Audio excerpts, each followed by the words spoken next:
We are live right now with the Payneless Flipping Podcast, where we come to you and teach you how to get into real estate and make it painless for you. Because we all know if you try to do this on your own, you're going to go through some pain. You're even going to go through some pain if you have some help. But that's why we're here, is to help you through it. And today I got an expert with me, Aaron Moore. How you doing, Aaron? Doing awesome. Pleasure to be here. Oh, man, I'm glad to have you on here. You are the first Canadian investor, wholesaler, fix and flipper that I've had on here that specializes in doing that part of the business, right? Isn't that, would you say that's what you specialize in, is flipping, wholesaling, doing all that? That's what we do. Yeah. Number one is wholesaling. Yeah. Done plenty of flips, own rental properties, done some creative deals, but all here in Canada. Do you ever want to dabble in America? Are you just, hey, I'm in Canada, that's what I'm doing? It would be to just diversify, but it certainly is not the priority. No, it wouldn't be the focus. You know, I've found just from talking to a couple of the Canadian investors that I know, they don't really know about wholesaling. Is that true, or is that just who I've ran into? Probably just who you ran into. It's more prominent in the U.S. I remember going to a seminar in the U.S. before, looking at my hotel window and seeing the "We Buy Ugly Houses" billboards. Well, you don't see much of that in Canada, right? So it's on a different level, like the marketing, the advertising. It's a different level of competition in different markets in the U.S.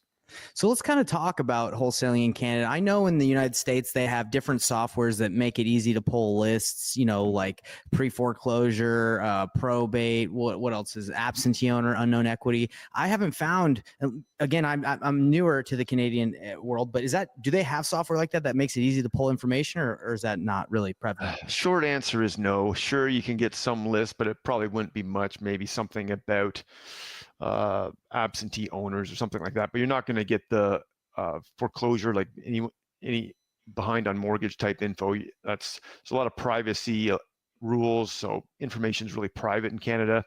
So yeah, you're not going to get a ton of lists, and it's probably not a good business for someone to be a list provider around here, because there's just not much, so no one wants to do it. Well, I think I was talking to you, I think we chatted about the population of Canada is the size of California, right? So it's not just it's not huge in the population size. Does that make it a little bit more difficult to do a large amount of volume, or not really? Well, we're in the Toronto market, so we are the biggest market in Canada. Mm-hmm. Within an hour and a half, I'm sure there's at least 8 million people, within an hour to 2 hour drive from Toronto, which is huge. That's huge. Yeah, we got a big market here. Yeah. So we're the biggest in Canada. Yeah, because that's true. Because I came from Salt Lake City. That's kind of primarily my market, and you have more deals than you know what to do with within 2 million people in the city of Salt Lake City and the surrounding area, 2 to 3 million. So, and it might not even be that big. So Toronto, yeah, you're definitely.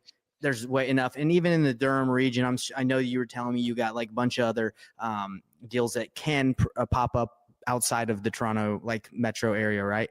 Oh yeah. We think the greater Toronto area includes, a lot of cities. It includes the Durham region, Peel region, a few different regions.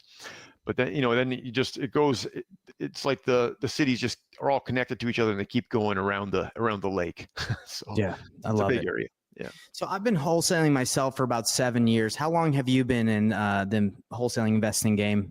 I've been wholesaling since about 2007. Started dabbling in 2008, went full time. So, we're over 15, 16 years now. Wow. Okay. Do you see any signs of it slowing down because of you're seeing kind of the writing on the wall in the States where they're trying to regulate the assignment of contract and trying to control that so they can get keep the money in the pockets of the realtors? Is that happening in Canada? It's not. I wouldn't say it's happening. You always hear. Even just recently, I heard a little bit of noise from the realtor lobbyists or the realtor, whoever's pushing the realtor rules, that it's probably they're pushing for more regulation, more tightening around anyone transacting real estate that's not licensed, anyone doing it in different ways. Yeah. So, do you happen to have a license yourself, or no? I don't know. No. Okay. But any reason? I know lots of realtors. Well, it helps having a wife who's a realtor, so that makes things easier. Right. But any reason why? Because I do not have one either. I have decided just to stay focused on that investing avenue and not to get distracted. Why have you not decided to get a license? For me, I just very little interested in the the realtor side of things, it's just I would not be actively being a realtor, helping others buy and sell properties. Mm-hmm. And there's a bit of a maybe a conflict sometimes. A lot of times when I've been talking with private sellers over the years, they're asking me questions like, are you a realtor? Are you just coming to like list my house? Can I do the bait and switch? Gotcha. Really easy to say, no, I'm not a realtor. Yeah, for sure. Have you, would you say you're primarily focused on wholesaling and not flipping yourself, or would you say you do both depending on which one's the best option? I do both, but really it's the wholesaling. We are the backup buyer. We go firm on a lot of deals. We're willing to buy them. And a lot of those ones, like we just, I went last week. If you asked me on Friday about a property, I went firm on it last week. I thought I was going to flip it. Then I ended up wholesaling it on Monday. Right. So it's a good feeling, I bet. Right. You're like, I might take that on. And you're it wasn't a huge, I was just the backup buyer on it because it wasn't a big profit flip or anything. Mm-hmm. But if I can wholesale it to an investor who, really likes that market or likes that type of property, rather than me flipping it, hey, have at it. Right. So I don't need another flip project. Yeah. So, I don't know if this happened to you guys in Canada, but in the States, this happened to me. And I know a lot of other investors, whether they want to admit it or not, but when the interest rates were really low, everybody was flipping like crazy because they just saw that it was a great opportunity. But as soon as interest rates went up, prices started dropping, and I got caught with 3 flips that I couldn't sell. And I took a loss on like all 3 of them. Did that happen in Canada as well? Did people take a lot of losses, or was that not really as like it was? Yeah, it definitely happened here in 2022 when interest rates were changing. Mm-hmm. People, I myself lost on a couple flips, and even some wholesale deals. People walked away from deposits. I stepped in. I remember when I stepped in to be the backup buyer, I knew I'd lose money, but just to help the seller out. Yeah. And I didn't lose that much money. Like, I don't even know what it was. I can go look up the accounting records and find out it was 10, 15, whatever we lost. It is what it is.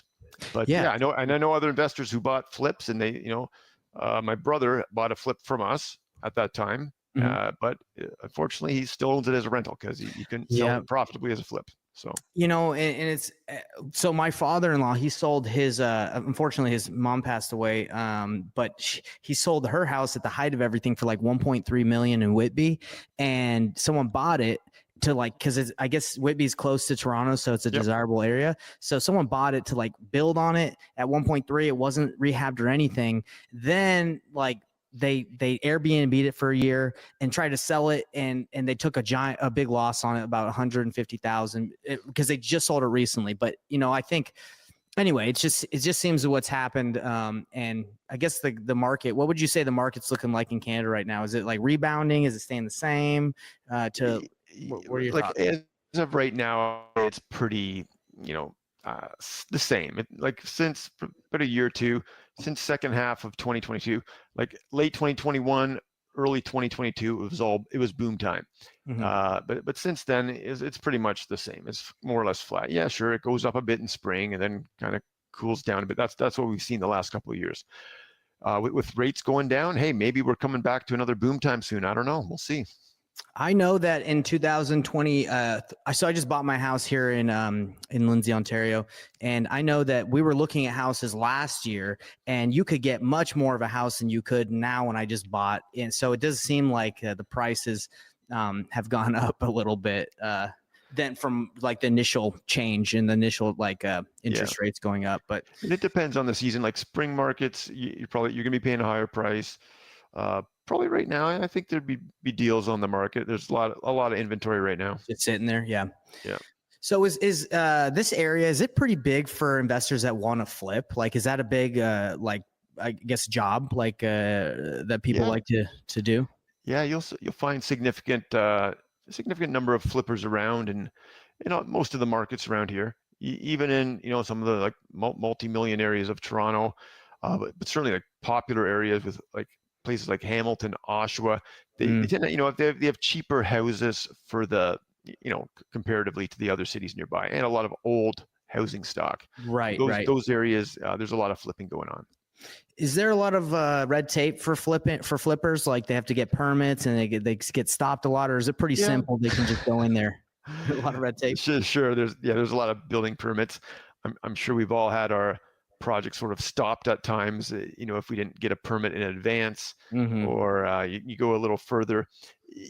It's hard to know. But I went and got permits before, like to change a dishwasher, just to have a permit. Even though it was like kind of a cosmetic reno, but sometimes just to have a permit and make the inspectors happy, just get a permit for something like Yeah. like that dishwasher example. I love that. Yeah. Let me ask you this. So I don't know how familiar you are with wholesaling in the United States, but the process of the paperwork, but really all it is a real estate purchase contract. And then you have an assignment of contract that you sign with the end buyer. And that's it. You take that paperwork to the title company. Here you have attorneys, but we have attorneys in the United States as well, attorney states, title states. And you take that paperwork and it's pretty much at that point it's done, right? That's the paperwork we need. Is that the same here, or is there more? Just have an assignment agreement. We have someone like ourselves, our company is getting an agreement of purchase and sale, is what we call it around here, and then we'll sign an assignment agreement with an investor, and we're sort of the middle person, and that's the lawyers will take it from there and just close up the deal. Are there lawyers, I'm assuming, that represent the seller and the buyer, right? Correct. There's two? Yeah, on both sides, yeah. Okay, great. So so maybe just different terminology, but the kind of the same type of paperwork. Exactly. Yeah, very similar. Is creative done here a lot? Like I know there's a lot of different terminology for sub two, creative. Is that this I wouldn't, same thing? I wouldn't say a lot. Okay. But it is done. It can be done. If you talk to most people, they'll say they've never heard of it. Some people say it's never done. That's just because they haven't seen it done. Yeah. But it's right. Not done very often. I remember doing a creative deal with my lawyer, and he was like, other lawyers were seeing it, and like, well, I haven't seen this in like 30 years, this kind of stuff. Yeah. Do you try that very often when the seller, you can't get them the price they want, so you try to kind of work something out in creative, or it's not so much? It's rare. Like we'll do a bit of seller financing. I've done, I can count them on one hand over the years. Like it's 3 deals I've done that are more like subject to the existing mortgage, basically taking on the existing mortgage. So it's rare. Right. So they're subject to. Yeah, so subject to, for people that don't know, that's when they have a mortgage in place, and then seller finance is usually when they own the property outright and the seller's financing you, and you can have them finance a flip that you're doing, or you can just have them finance you buying it. But you're saying you've seen more of sub 2 and taking on the mortgage than just having someone own it outright and then you making them payments. Well, is that what you're saying? The subject to is probably very rare. It's very rare around here. But yeah, seller financing happens. Like, sure, sellers will hold a mortgage, but you can negotiate it. But they try to make it sound a lot more sexier, like that it happens a lot more. I've been in the States. I've been doing deals for 7 years, and I would say same here. I haven't done that many subject to, just because people, they kind of want to just be out of it, right? They don't want to hold anything in their name. Yeah, and sometimes I'll use just basic seller financing as an option for people if they want more money. Like if let's say it's a free and clear house, I'll give them an option. Like I'll tell them I'll pay them a higher price if they'll hold a mortgage, and a lower price if they just want to cash out. And I'd say almost everyone takes the lower price to cash out. Yeah, just to be done. It's easy, right? They don't want. So tell me how your company is built. Is it built kind of like how they teach? Well, I think you're a part of what is it, Collective Genius? Is that the one that you're part of? Yeah, I'm a member of Collective Genius in the U.S. Yeah. So I'm assuming you're getting a lot of like the structure of how like the investors do within the States, and everybody collaborates. So again, what does your company look like at the moment? Yeah, so like team-wise in different positions, we have outside salespeople. We call them home buying specialists. We have inside salespeople. The industry calls them lead managers. Mm-hmm. We've got a transaction coordinator. We got one and a part-time person doing disposition, so basically selling our deals to investors. Right. And then there's also more admin and management type roles as well. I love it. Okay. Yeah. Do you leverage a lot of virtual assistants, or not so much? We've got 4, I believe, right now, and all from the Philippines. Wonderful ladies from the Philippines helping us out with different things. Gotta love the Filipino VAs. Yeah, great. What do they do for you? It's quite the variety of things, but admin stuff. ton of admin. It's not, sure, I got some property management happening with the VAs. They do some comps and, basic analysis. They do a lot of, putting together some of the routine marketing, like putting together web pages, email blasts, things like that. They'll help out. Just coordinating everything and doing the tech side of anything. Love IT, it. help with IT. Yeah. They say if it can be done on a laptop, it can be delegated. And True.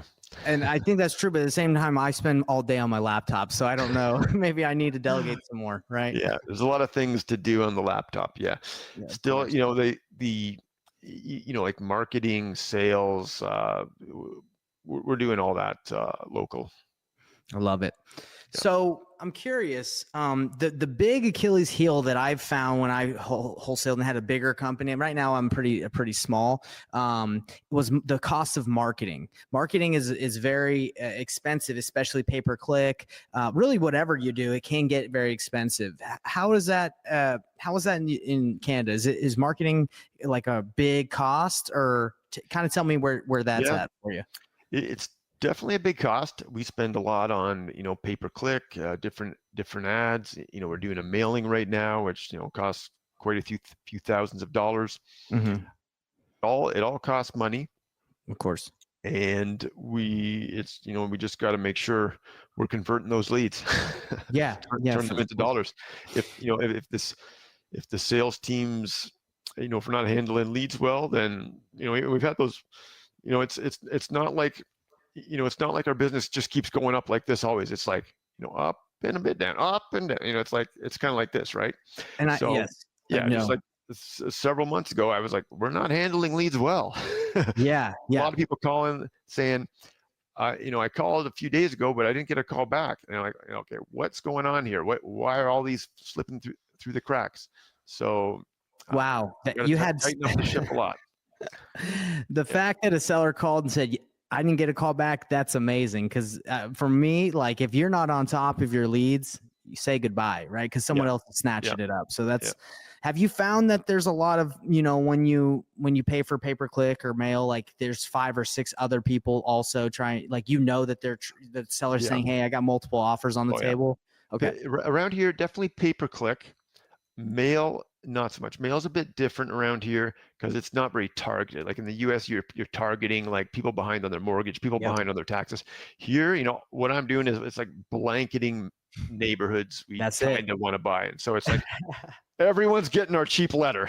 Everyone gets a mailer. You get a mailer. You get a mailer. So with mail, the leads we're getting, they're not, the majority aren't kind of maybe not highly motivated yet, or they're not like maybe ready to sell quite yet. Some are, sure. Y'all like it's of course you get some, yes, but the average one isn't there yet, and probably not many other people have mailed them because we're just we're just blanketing.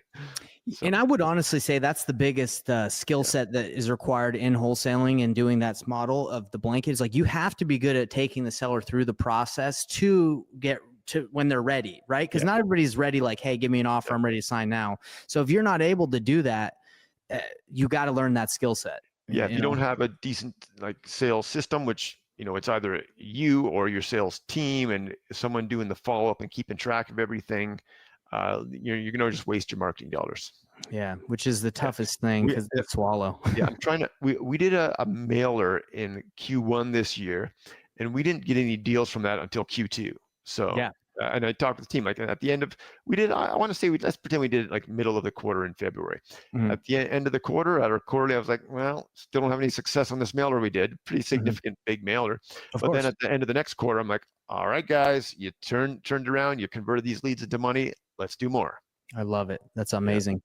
What is so the average assignment fee in the United States, it really depends on the market you're in because some markets are bigger, like California, your assignment fee is going to be bigger because of the price points, and it just depends, right? Midwest is going to be smaller just because of the price points. What would you say the average assignment fee is in our area right here? Our average is, if just the past couple of years, it's in the 30s and 40s, so 30,000, 40,000. It's that kind of range, and it'll fluctuate, but ongoing, it's the averages in those ranges. Yeah, and I would say that's pretty fair because of the price point. Like you're not dealing with $100,000 homes or 200,000. Like you're probably $500,000 is probably the average of what you're saying, right? And I'm also talking Canadian dollars, and we've taken a hit just recently. So now it's whatever I'm saying is worth less in US dollars than it was a few months ago. which is good for me because I make not for everybody, but I still make the American dollars and transfer, but they still try to take quite a big of a portion for the transferring it over, right? Yeah. So let me ask you this: so when we find buyers for deals in the United States, we a lot of the times they teach to build a buyers list and email and then nurture the people on there. Is that the same process here? You guys just cultivate a buyers list and email deals out, or is there something else that you guys do here? Yeah, that's the main thing. Like we've built over years, built a solid buyers list in all different areas of Ontario. So we've got buyers all over on the province, and when we got deals in different areas, we send it to the people who are interested in those areas, and try to connect them. We'll do if a deal doesn't move quick, we might look at some other avenues as well, but that's our main thing. Would you say the other avenues are like Facebook groups or we do a Facebook group, but it might be like sometimes we reach out to local realtors. There you go. Yeah. If we've seen realtors sell a similar type property recently, sometimes if they've just sold one recently, and maybe even if they have multiple offers, like sometimes we'll see a house that's similar that's sold over asking, which typically means they've often had multiple bidders on it, and we'll contact them to see if they have someone else who might be interested in our house if it's similar, things like that. Certainly. In the United States, Utah and other states like Texas, they're non-disclosure states. They don't allow you to see what it's sold for over asking. Is that the same here in the area, or do you not need to, or can you see that information? Yeah, we see that information. We can see nowadays what everything's sold for, over asking, under asking, whatever it is. We'll see what it's sold for. Which is helpful, right? To see the reality. Wow. So it sounds like everything is about the same, to be honest. I don't see really many differences. The marketing, I understand that the marketing has to be either pay-per-click or mail because the lists are kind of out of the game, right? I guess you could flyer neighborhoods you wanted if you want to do that manual labor. Yeah, and that's essentially what we're doing. We're flyering neighborhoods, but we use the Canada Post, the postal service, to do that. Much more efficient, right? Yeah. Anything specific that your mailers say that are outside the generic, we buy houses? We do focus on our referral fee. Like around here, we like to. I think for years I've been putting like a PS at the bottom.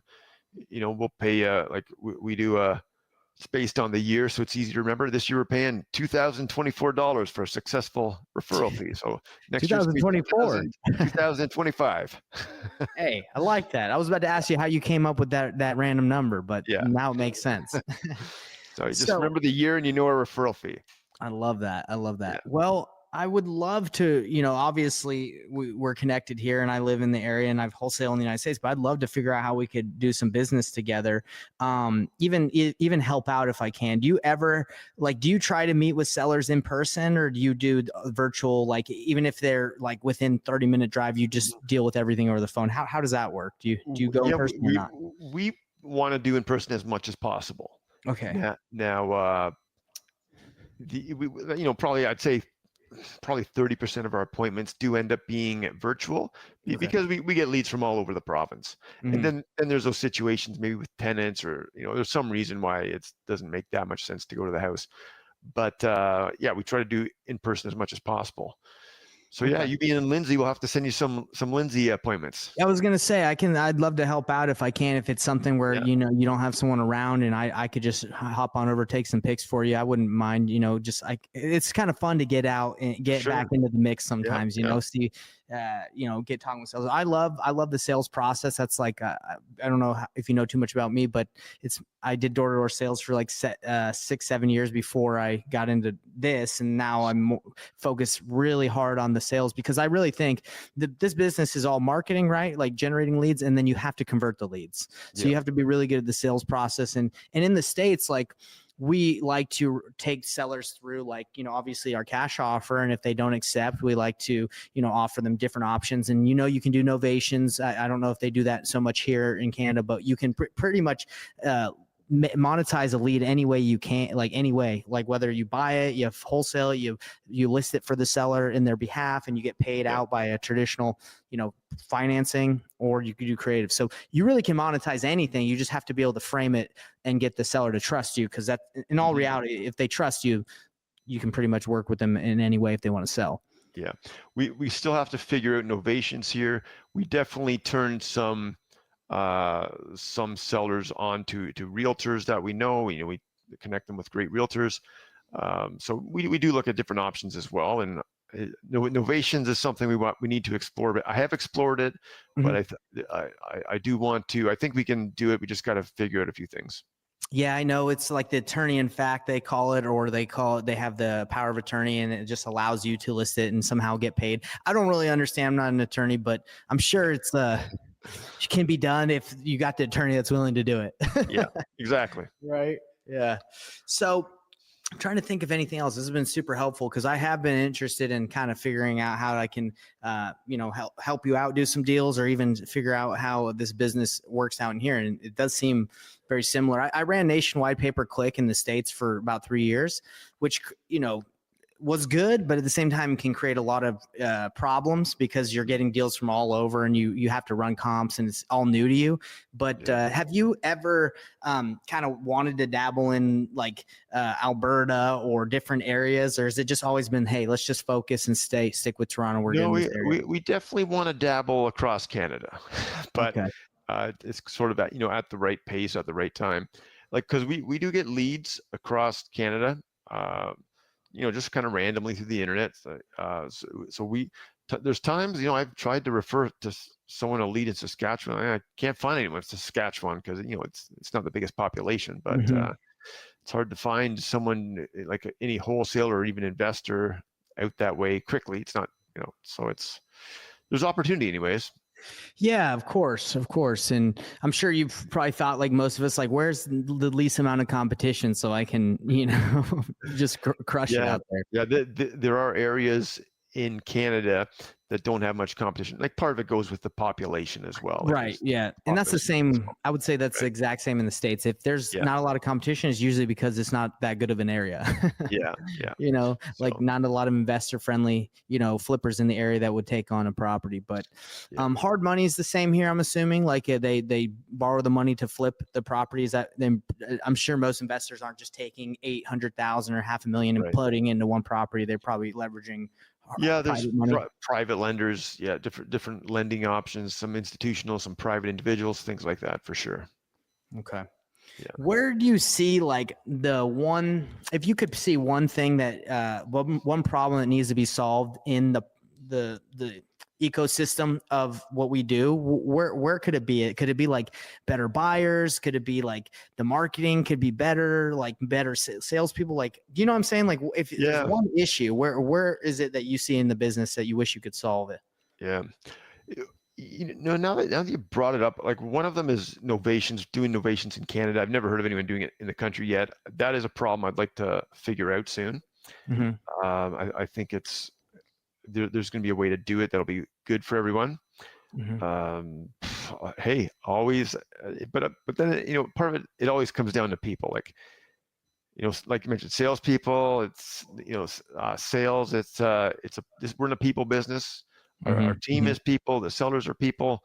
So like getting great people on your team is important. It's been important for growing our company. Hey, we're always looking to hire salespeople. So any salespeople in Ontario, GTA listening to this, connect with us because we're pretty much always looking to hire like either inside salespeople, outside salespeople. So keep that in mind. Yeah, I would say you're exactly right. This like finding good people that stick around is the key. Because like in the States, when you find a really good acquisitions manager, that's what we call it. Or would that be outside sales? Is that what you guys call it? Outside sales, yeah.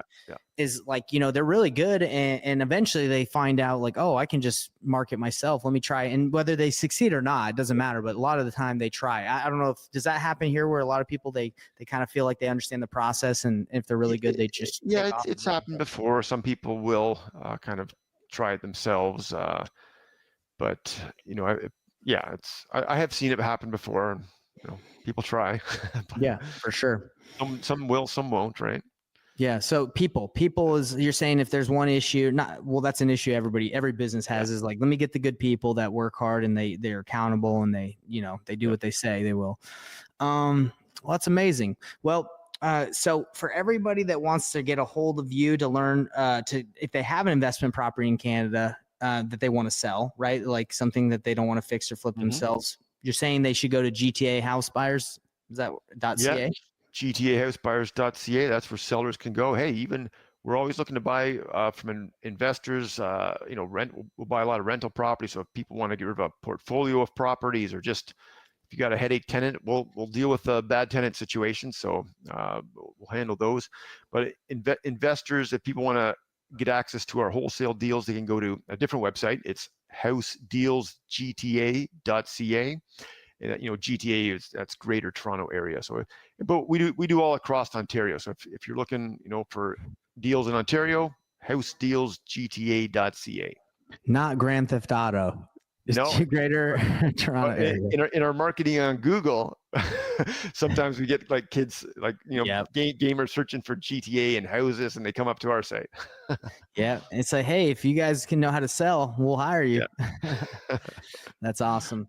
Yeah. Well, this has been really insightful. Again, I appreciate it. And I think there's one other question I had for you. Let me see if I can remember. It was not the marketing, not the dispositions.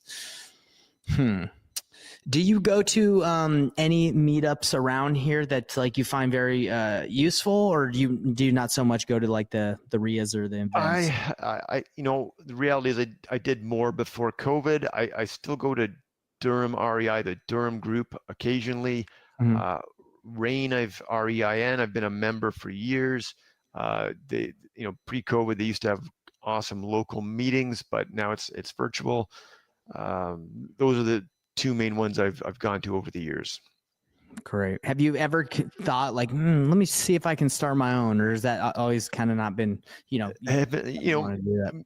I guess we've talked, within our company about maybe doing a meetup for local investors, but it certainly hasn't risen up to the priority level. No. Yeah, a lot of being successful I found is staying focused. There's always things that sound good and maybe might work, but it's really important to stay locked in and just perfect the process that you want to focus on and be good at. Well, Aaron, is there anything else you want to let the audience know about wholesaling, whether they're in Canada, the United States? Any tips or advice that you want to give? Because most of the listeners that we have are getting into the business. Yeah. Well, sooner you get into real estate, the better. I got in seriously in my 20s. I'm in my 40s now, so it's been a while. But sooner you get in, the better. Get around real estate, wholesaling, buying rental properties, whatever it is, do it. Love it. Well, me, Aaron, if you need anything again from me, I'm an open book and I love to learn and help out. So if there's anything, like I said, if you need even sales, like if you're guys, you don't know much about my sales experience, or like, I guess haven't seen me sell, but if you're ever interested, I do sales. Oh, sorry. I do sales training as well. So I'd love to talk to your guys and see if I can help out in any way possible. Appreciate it. And I want to send you soon to a house in Lindsay to, get under contract for us. I would love to do that for you. All right. Well, Aaron, I appreciate you, and hope everybody go check them out. And I want to check that out too. Give me one more time that website of the where you have your for deals investors. At. Yeah. It's housedealsgta.ca. I should have looked on this website before I bought my house here. I might have been able to find something good in here. We just got one, a 3-acre property, kind of not too far from you. It's south in like Bowmanville, Clarington area. We just bought one a few days ago. It looks like a really great deal. 3-acre property. Yeah. So my property, I love that. I'm out in the country. I got an acre, but it backs onto the farmer that has like thousands of acres. Yeah. And we got the bunch of Mennonites out here just riding around in their little carriage their horses. It's crazy. I know your area because my cottage is close by. So I've seen the Mennonites, and I go to that farm not too far from you and this kind of stuff. So it's awesome. Yeah, I know. I love it out here. All right. Well, again, appreciate it, Aaron, and we will see you next time. We're going to have you back on and check in on your business and see how you're doing and, in the future, if you don't mind coming back. Sounds fantastic, Nathan. Thanks for having me. Yeah. Thanks for being on here. Talk to you later. All right. Bye for now. Hey everybody, what's up? It's Nathan Payne, and for the first time ever, we just released this insane training bundle that has literally everything that I've learned from doing a combined 4,000 deals in real estate, all from starting with absolutely no previous business background experience or any real estate experience. Plus, there's over $19,000 worth of free gifts that we're throwing in, all for an insanely low price.